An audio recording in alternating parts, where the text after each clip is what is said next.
Brenda këtij muaji pritet aplikimi i tarifave në tunelin e Llogoras duke i dhënë fund periudhës së kalimit pa pagesë. Punimet për vendosjen e sistemit të pagesës kanë hyrë në fazën përfundimtare, ndërsa janë zhvilluar testet e fundit për funksionimin e plotë të pajisjeve.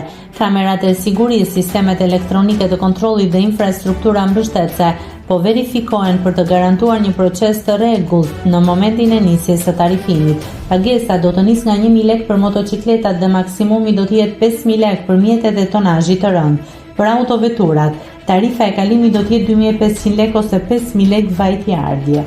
5.000 lekë për mjete me karroceri, 10.000 lekë për furgon dhe autobus. Vendosja e tarifës pritet të shoqërohet me reagime nga qytetarët dhe udhëtarët të cilët deri më tani e kanë përdorur tunelin pa pagesë. Ndërkohë, mbetet për tu parë nëse do të ketë lehtësi apo karta të posaçme për banorët të rezidencë.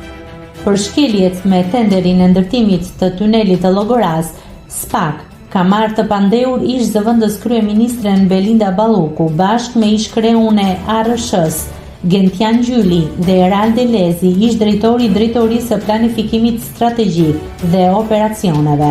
Të tre akuzohen për shkelje të pabarazisë me tenderin me vlerë 190 milion euro. Nëse klikoni mbi butonin subscribe, do t'ju shfaqen të gjitha publikimet tona. Ju ftoj t'i bëni subscribe kanalit, të pëlqeni videot dhe të lini komentin tuaj.